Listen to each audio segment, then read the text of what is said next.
Hey guys, welcome back to the channel.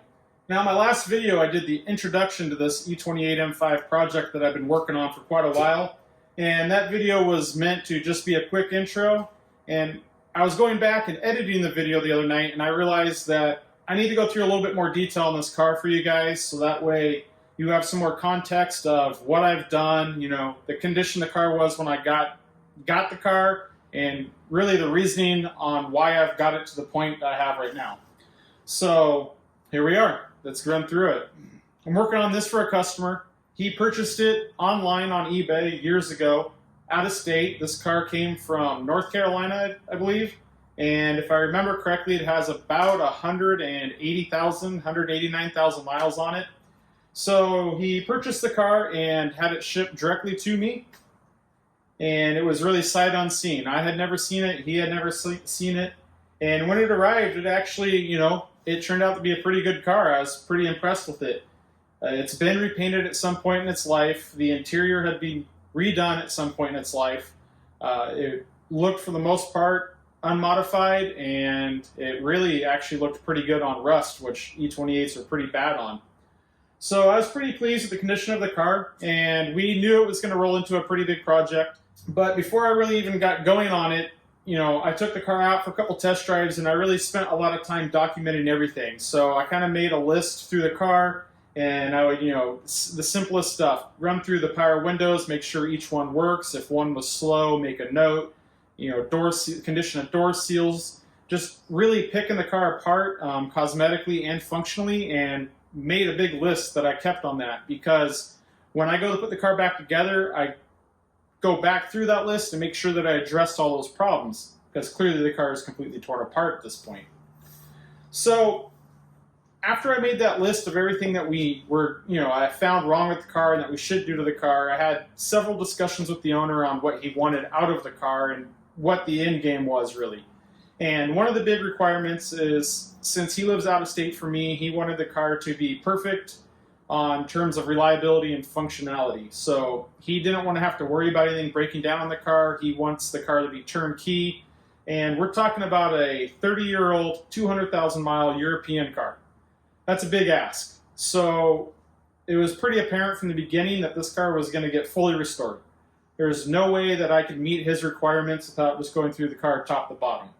Now, what I didn't mention earlier is when I did that functional test and inspection, that also included the undercarriage of the car. And in all reality, the car showed its age from the mileage. Every ball joint was worn out, every suspension bushing was absolutely shot. Everything that was rubber on this car, coolant hoses, fuel hoses, axle boots, ball joint dust boots, everything was completely ruined and just dry rotted on the car. So we knew that if it was pretty much rubber, it was going to have to be replaced. Rust looked pretty good. We didn't see much rust. So once we kind of knew roughly what the condition of the car was, and then we discussed on where he wanted the car to be, so we knew the starting point and the potential end point, and then you can work on a game plan of how we're going to get there. Initially, where we started was, I didn't think that I was going to tear the car all the way down at once. I thought I was going to take it at little bites and smaller pieces. Maybe just restore the rear end of the car and then move to the front, restore the front. But as my availability and projects around the shop changed, we just dove all in on the car and got it to the point you can see now. Now, after I did the inspections on the car, where I started was actually the European bumper conversion, which, for those of you that know it, the E28, it has the American cars, or the North American cars have the 5 mile an hour or whatever crash bumpers they have that seem to stick out a foot. And it was instantly a decision the owner made to swap it to a European conversion.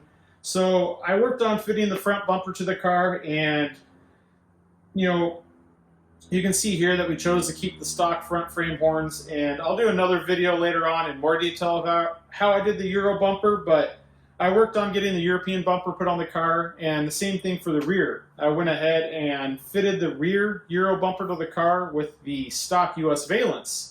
And I was actually planning on just filling the holes for the bumper shocks on the stock US valence and leaving it as is. But as I got deeper into the project, I realized that on the left rear bumper shock was pretty rotted out, and actually the structure behind it was quite a bit of rust in that area. And the only way I was able to get back there to fix that rust was I was going to have to pull the valence off. So the project suffered a little bit of mission creep at that point, and I cut the valence off, and then, or the tail panel.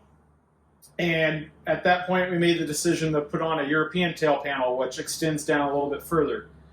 So I spent quite a bit of time with the tail panel off, fixing all the rust that I could find and any damage, and then slowly rebuilding that structure where the shocks were and the rear cross brace, and reinstalling the new European panel. Now, also on the car, grab the camera and show you guys here.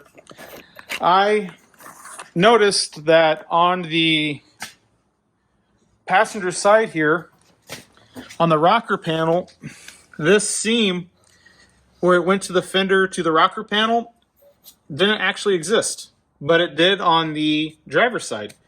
So I did a little investigative work, and I found some damage that was up underneath the rocker panel. So I ended up going and taking a grinder and found out that this rocker panel was full of about maybe 1 to 3/4 of an inch thick of body filler, and it was just caved in. So this rocker panel, I went ahead and replaced this also, and I did catch that part of the way through the process from when I started filming, so I will have a video coming out where I go into more detail of what I've done to replace that rocker panel. But I went ahead and did that. And luckily on this car, the rust wasn't too bad. Now, most of you guys, you've seen E28s, and they have a lot of rust issues in the floorboard. And on this particular car, I did have a small amount down there on the passenger side where you can see that I've already patched it, and I need to clean it up and get rid of that little surface rust there. Usually they're a lot worse. There's actually a pretty infamous picture on the internet of a floor jack going through the floorboard of an E28. So luckily we don't have a situation like that. But I think a lot of the rust comes from up here. You can see there's this drain hole on the window where it seals for the front windshield. And I think some of the water, if you don't have a good seal on the molding here, that it'll leak down and rot out the floorboard. One other thing I did notice in terms of rust on the rocker panel is I've already cleaned it out, but right there on the front bottom section of the center fender, it collected so much dirt. And that dirt gets in there and piles up, and then it just collects a bunch of moisture and just rots things out. So luckily on this car, there was no rust from any of that. But once you pull that plastic fender liner out, that is absolutely a trap, and that is where rust starts from. So on this car, I did go through and I spent a lot of time working on the rear tail panel, fixing that rocker panel, small patch panels for rust. I also had a small rust section back here on the rear section of the driver's rocker panel, so I went ahead and cut that section out, and that one was really minor. There wasn't very much rust or very much damage to that. So that was pretty easy, and in the end, I think I made it off pretty easy on this car in terms of rust and damage. It wasn't too bad at all. Now, initially when I was installing this rear tail panel, which again, kind of like that rocker panel, I'll make another video and try to give you guys more info about this tail panel coming up on what I did to replace it. But we initially planned on just sectioning in this tail panel and basically, repainting it and blending the paint into the existing paint on the car. We weren't really expecting to do a full paint job, but once the owner actually came and was able to look at the car in person, and I was able to show him the quality of the paint job and just some of the defects that it had in it, the decision at that point was made to repaint the entire car, and that's when the entire car came apart like you see it now. So, I mean, I have everything out of the trunk. That's bare because it's going to get repainted. And you can see the interior, I have it all down. And there's multiple reasons why it's stripped this far. Part of it is for the rust repair that I needed to do.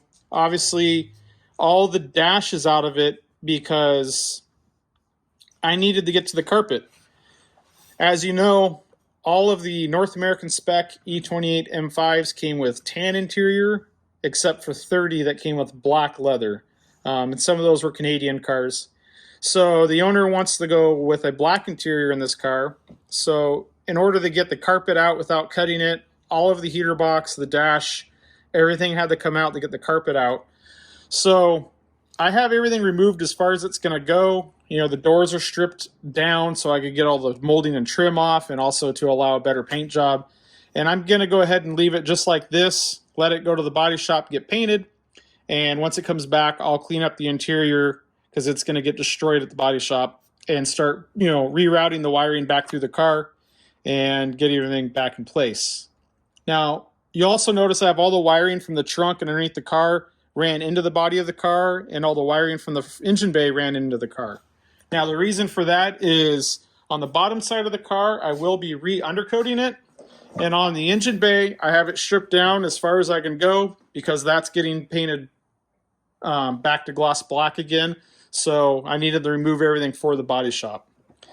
Now, like I mentioned, since I'm re-undercoating the bottom side of the car, I took advantage and we went ahead and got rid of the self-leveling suspension, and I actually went and got rid of all the mounts on the bottom side of the car for the accumulators and the valve block. And again, I did actually film that, so that's another video that I'll be able to go ahead and make a little how-to on what I did to get rid of the self-leveling and run a standard shock and spring setup on this. All right, I went ahead and got the car lifted up in the air so that way we can take a peek underneath of it. And you can see that, I got the light up here, it's all stripped down all the way down, raw. There's every hose, every brake line, every fuel line, took everything off. So you can see that the original undercoating is this beige or light tan undercoating, and the wheel wells are actually undercoated black. So like I said, I will be undercoating the car back to this beige. And the reason why I have not undercoated it now and I'm sending it to paint before that is you can see here on the factory how they have it undercoated beige, and then they actually have the factory overspray. And I'm pretty sure that I don't want to do that. I think I'm going to leave it all beige and not have the OEM looking overspray and just have it, you know, nice one color. But even if I do choose to undercoat it and go back to the overspray, I could easily have the undercoating on and then kind of mask the car and then spray the overspray on for the OEM look. But this way, by not having to worry about the body shop doing that, and then I can undercoat it, and if I don't like the look, then I can ultimately go back and make it look more factory with the overspray. It really comes down to what the owner of the car likes. My plan of attack was to go ahead and undercoat it and then show him, you know, what the OEM look was here beforehand and what the outcome is. And if he chooses to have me put the overspray on, I will. But once we made the decision to go through and paint the car and undercoat the bottom, my main objective was to get everything off of the car so I could undercoat it and assess any damage, because once it goes to paint and the car is painted, I can't really go back through and, you know, cut things or weld on it. I need to have everything sorted. So before I pulled the engine out, I did do some modifications to the engine, and I needed to leave it in to make sure that I had good fitment of things. We'll cover those in a later video, but I went through and made sure that all the body's straight, all the rust is taken care of, all the damage is fixed. I have good fitment of all my bumpers and tail panels, and my main focus is getting everything straightened out, sorted, and good fit, because once the car comes back from paint, it's just reassembly. There's no more fitting or trimming and adjusting. It's all done now. So, you know, there's loose ends here where the wheel wells I still need to finish, where I cut the self-leveling off and trim that stuff up and tidy it. Now, all the work that I've talked about here is just focusing on the car and what I've done to the car. Body, nothing really with the drivetrain. So the S38 is here and it's just sitting. I removed it. I haven't even cleaned it. And once I go ahead and get most of the work on the car done, get it back to a rolling chassis, then I'm going to focus on the engine and transmission. Quite a bit of work we're going to do to that. It will not stay stock. I want the engine still to look as stock as possible, but we want to get as much power as we can without sacrificing reliability or drivability. So we're going to be doing quite a bit on that, and there'll be a lot of videos covering the engine. Now, why I have all the suspension and everything off the car, and I have it all off of the front as well, I went ahead and sent all that out to get powder coated, so they sandblast it down the bare metal. I make any repairs or changes that I need to on it, and then it's powder coated back to a semi-gloss black. So once we get this car back and the undercoating finished and we're working on the reassembly, it's going to start looking really good. So you can see that I made these this framework and these casters so that way I can move the body of the car around and get it to the body shop, and they can, you know, easily maneuver it around. And I made those where they just actually attach to the factory subframe points on the front and rear, and it just really lets me push the car around and keep it mobile. So that pretty much covers the body of the car and what I've done to get it to this point. Now, some of these things that I briefly talked about in this video, I will be able to go through and make other videos and more in depth on what I did. I plan on making videos like the rocker panel that I talked about, videos for the tail panel and the rear Euro bumper conversion, some videos for the front Euro bumper conversion, and also I had to do some rework on the front valence.